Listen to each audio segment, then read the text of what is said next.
সম্মানিত ভিউয়ার্স, আসসালামু আলাইকুম। প্রতিদিনের মতো আজকে আপনাদের সামনে দুটি অঙ্ক নিয়ে উপস্থিত হয়েছি। এই অঙ্কগুলো প্রত্যেক চাকরি পরীক্ষায়, সরকারি বেসরকারি প্রত্যেক চাকরি পরীক্ষায় অঙ্কগুলো আসে। তা দেখেন, তার আগে বলি, আপনারা যারা এই পেজটা ফেসবুক থেকে দেখছেন অবশ্যই ফলো দিয়ে রাখবেন, এবং যারা ইউটিউব থেকে দেখছেন অবশ্যই চ্যানেলটি সাবস্ক্রাইব রাখবেন, নতুন নতুন ভিডিও পাওয়ার জন্য। এখন আমরা এই অঙ্কগুলো শর্টকাটে কীভাবে করতে পারি, এখানে দেওয়া আছে এক দাগ 140 ডিগ্রি কোণের পূরক কোণ কত। পরেরটা দেওয়া রয়েছে যে 250 ডিগ্রি কোণের সম্পূরক কোণ কত। দেখো, এটা আমরা খুবই মনে মনে একদম শর্টকাটে খাতা কলম ছাড়াই করতে পারি।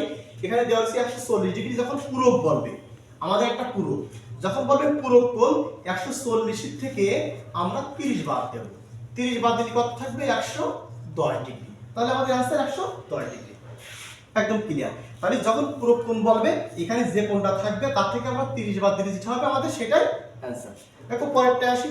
পরেরটা বলেছে যে 250 ডিগ্রি কোণের সম্পূরক কোণ কত। যখন সম্পূরক বলবে তখন এখানে যে কত ডিগ্রি থাকবে এর থেকে আমরা 90 বাদ দেব। তাহলে এখানে আছে 250 ডিগ্রি। তাহলে দেখো 250 বিয়োগ কত? 90 বাদ দিলে এখানে কত হবে? 160 ডিগ্রি। তাহলে এখানে আমাদের आंसर 160 ডিগ্রি কোণটা আছে 160 ডিগ্রি। তাহলে আমরা এই অঙ্ক থেকে কি বুঝলাম? যে আমরা একটা জিনিসই মাথায় রাখবো, যে যখন সম্পূরক বলবে তখন এখানে যে ডিগ্রি থাকবে তার থেকে আমরা 90 বাদ দেব।